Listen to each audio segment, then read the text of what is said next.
Okay, now that we've captured the handshake, all we need to do to crack the WPA key is to create a word list.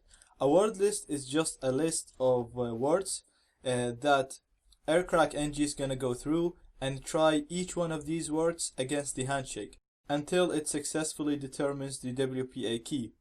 So the better your word list is, the more your chances are of cracking the WPA key. If the password wasn't there in your word list file, you will not be able to determine the WPA key.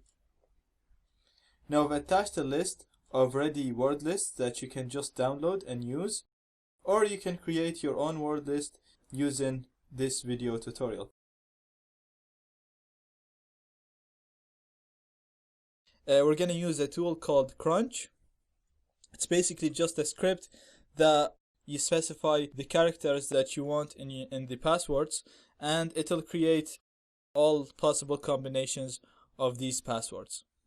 So the format of the command of using Crunch is crunch minimum maximum. The minimum is the minimum number of characters of the password that you want to create. So you can say I want a minimum of 4, 5, 6, whatever you want. Maximum is the maximum number of characters in the passwords. Characters, you're going to specify the characters that are going to be used to create the passwords. So you can specify A, B, C, D, E, F, G, all the lower letters, and then you can write the capital letters. You can put numbers, you can put symbols. So here you'll specify the characters that you want.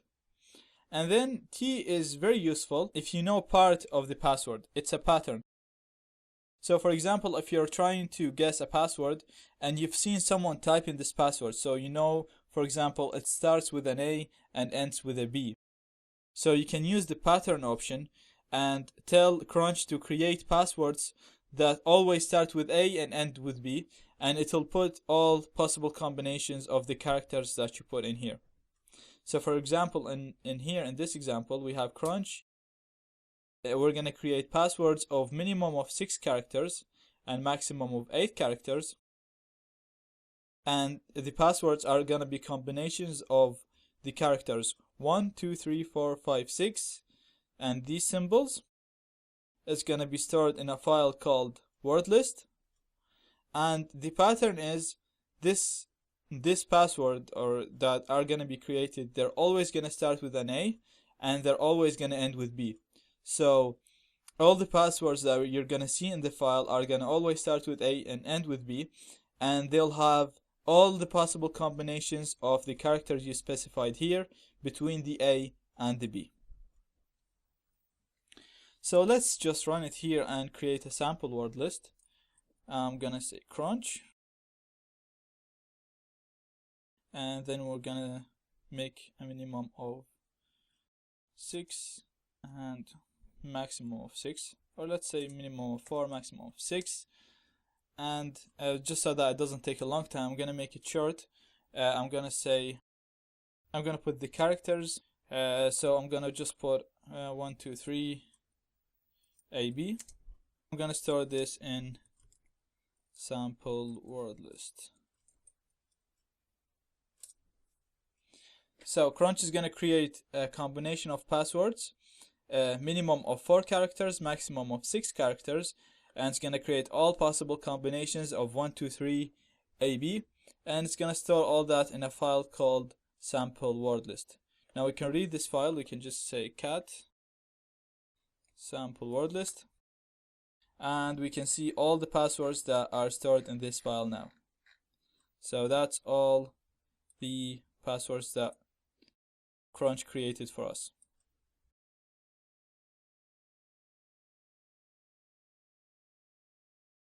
So you can see it was 19,375 combinations possible from only 1, 2, 3 AB.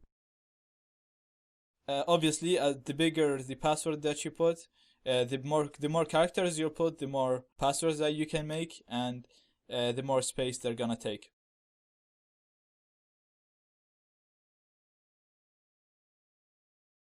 So let's just have a look on the pattern option. So we'll go crunch, let's say a minimum of 5 and a maximum of 5. So all passwords, I want them to be 5 character long. And then I'll put the characters, which are 1, 2, 3, AB, like before. And then I'm going to add the T option, which is the pattern. And I'm going to say I want a password start with an A and end with a B. And I want all possible combinations of my characters between the A and the B. And then we're gonna specify the output file, and let's call it pattern word list.